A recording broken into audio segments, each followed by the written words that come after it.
Praise lord. దేవుని స్తోత్రం.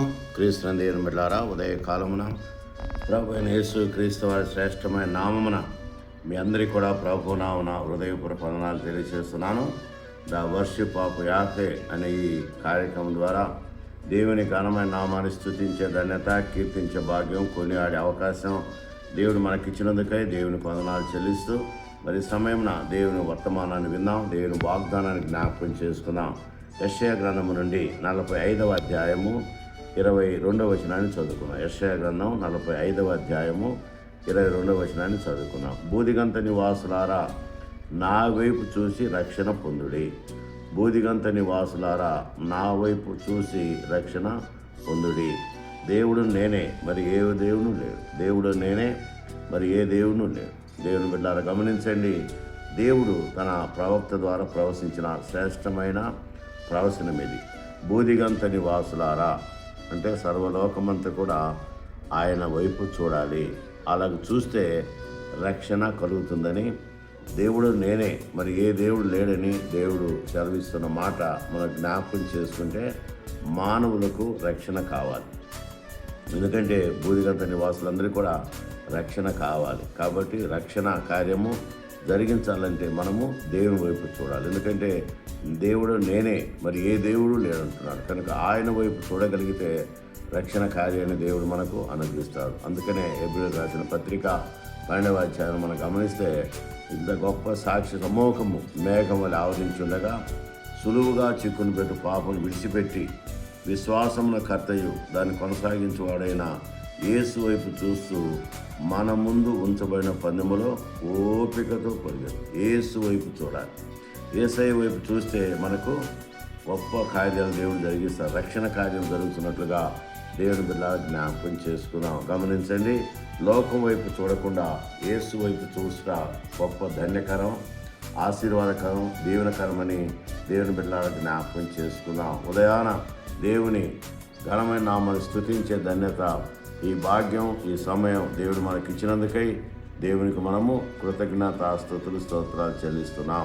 గమనించండి, మరి లోతు భార్య దేవుని వైపు చూడకుండా లోకం వైపు చూసినందుకు ఆమె ఉప్పు స్తంభముగా మారినట్లుగా దేవుని బిడ్డలారా జ్ఞాపకం చేసుకుంది. అందుకనే దేవుని వైపు చూడాలి. దేవుని వైపు చూడగలిగితే దేవుడు కార్యాలు జరిగిస్తాడు. దేవుడు మనతో ఉంటాడు, మన మధ్య ఉంటాడు, మనతో ఉంటాడన్న విషయాన్ని దేవుని బిడ్డలారా జ్ఞాపకం చేసుకుందాం. అందుకనే దేవుని బిడ్డలారా గమనించండి, దేవుని యొక్క సాన్నిధ్యంలో మనము దేవుని వైపు చూడగలిగితే ఆయన తన కార్యాలు మన మధ్య జరిగించగలడని దేవుని బిడ్డ జ్ఞాపకం చేసుకుందాం. లోకం వైపు చూస్తే లోకంలోదంతా కూడా శరీరాశ, నేత్రాశ, జీవకుటంబం అందుకే తప్ప మరి ఏం మనకు దొరకదు. యేసయ్య వైపు చూడగలిగితే మహానందం, మహా సంతోషం.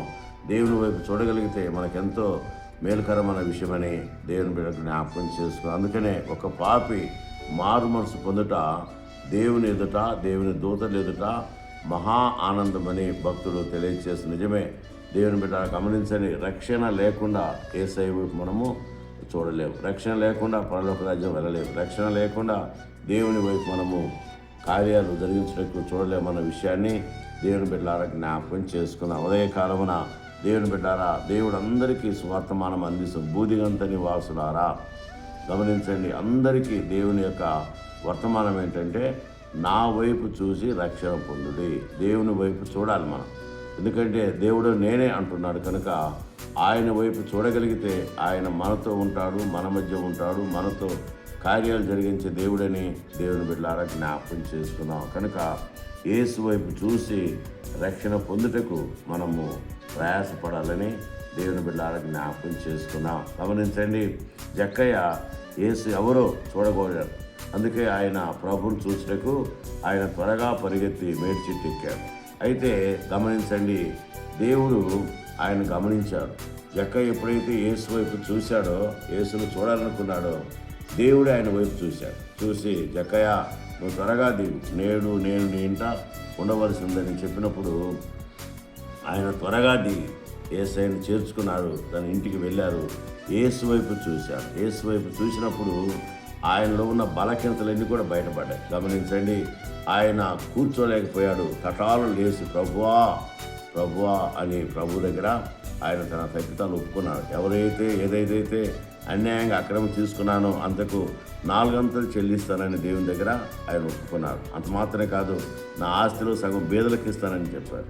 ఇలాగా ఒప్పుకోలు చేశాడు. ఎందుకంటే ఆయన పాపి అని లోకమంతా ఆయన గురించి చనుక్కున్నారు, గొనుక్కున్నారు, ఆయన గురించి చెప్పుకున్నారు. అలాంటి పాపి అని జక్కయ్య యేసు వైపు చూశాడు. ఎప్పుడైతే యేసయ్య వైపు చూశాడో యేసయ్య ఆయన్ను తన శ్రేష్టమైన కృపలతో నింపినట్లుగా దేవుని బిడ్డ జ్ఞాపకం చేసుకున్నాం. అంత మాత్రమే కాదు, యేసు క్రీస్తు వారి చూపు జక్కయ్య పైన పడగానే జక్కయ్య వెంటనే గమనించండి, ఆయన ఒప్పుకోలు చేసినట్లుగా దేవుని బిడ్డ జ్ఞాపకం చేసుకుందాం. ఎప్పుడైతే జక్కయ్య ఒప్పుకోలు చేశాడో అప్పుడు ప్రభు అయిన యేసు క్రీస్తు ఆయన వైపు చూసి నిజముగా దేవుని బిడ్డను గమనించండి, ఒక మంచి వాగ్దానం చేశాడు. ఏంటి ఆ వాగ్దానం అంటే, ఇతడును అబ్రహాము కుమారుడే, ఎందుకనగా నేడు ఇంటికి రక్షణ వచ్చింది. నీ ఇంటికి రక్షణ రావాలంటే నీ పాపలు ఒప్పు కావాలి. నీ ఇంటికి రక్షణ రావాలంటే నీ తప్పితాలు ఒప్పు కావాలి. నీ ఇంటికి రక్షణ రావాలంటే యేసు వైపు చూడాలి. నీ ఇంటికి రక్షణ రావాలంటే దేవుని యొక్క సాన్నిధ్యంలో పశ్చాత్తాపడి కన్నీరు కార్చి నీ పాపాలు ఒప్పుకొని ఆయన దగ్గరికి రాగలిగితే అప్పుడు నీ ఇంటికి రక్షణ, విమోచన దేవుడు అనుగ్రహిస్తారని దేవుని బిడ్డలకు జ్ఞాపకం చేస్తాం. అందుకని పౌరు భక్తుడు ఇదిగో ఇదే రక్షణ దినము, ఇదే అనుకూల సమయం అని లేఖనంలో తెలియజేస్తున్నాడు. కనుక దేవుని బిడ్డలారా గమనించండి, ఉదయకాలమున మరి బూదిగంత నివాసులారా నా వైపు చూసి రక్షణ పొందబోతున్నారు. దేవుని బిడ్డలారా గమనించండి, అనేకులు ఈనాడు లోకం వైపు చూస్తున్నారు. లోకంలో ఉన్నంతా కూడా శరీరాశలే కనుక లోకం వైపు చూస్తున్నారు. దేవుని వైపు చూసేవారు ఎవరు లేరని మనము గ్రహించవలసినది. కనుక ఈరోజైనా మనం దేవుని వైపు చూడగలిగితే దేవుడు మన వైపు చూస్తాడు.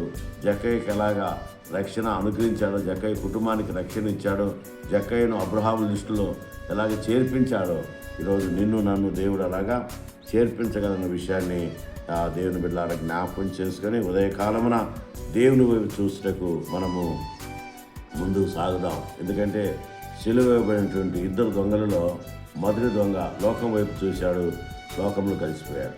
కానీ 2వ దొంగ గమనించండి, యేసు చూశాడు, ఆయన రక్షణ పొందుడు. అంత మాత్రమే కాదు, ప్రభుతో ఆయన సహవాసం చేసినట్టుగా చూస్తున్నాం. నేడు నీవు నాతో కూడా పరదేశంలో ఉందువు అని ప్రభు యొక్క వాగ్దానము తనకు నిజముగా లభించింది. కనుక దేవుని బిడ్డలారా యేసు వైపు చూద్దాం. ఉదయ కాలమున లోకములో ఉన్నంతా వదిలివేసి, లోకాశను వదిలివేసి మనము యేసయ్య వైపు చూడగలిగితే, యేసయ్యను ఆరాధించగలిగితే, ఆ యేసయ్య వైపు మనం చూడగలిగితే ఆయన సమస్తాన్ని మనకు అనుగ్రహించే దేవుడు అన్న విషయాన్ని దేవుని బిడ్డలారా జ్ఞాపకం చేసుకొని ఉదయకాలమున యేసు వైపు చూసి ఆయన యందు స్థిరమైన బలమైన నమ్మిక కలిగి జీవించుటకు ముందుకు సాగాలని, యేసు వైపు చూడగలిగితే పరలోక రాజ్యం మనదే. యేసు వైపు చూడగలిగితే యేసయ్యతో సహవాసం చేయగలము.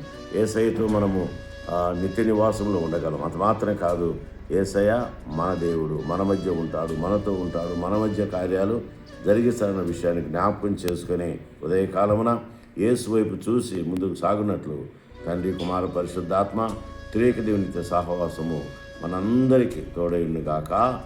Amen. May God bless you.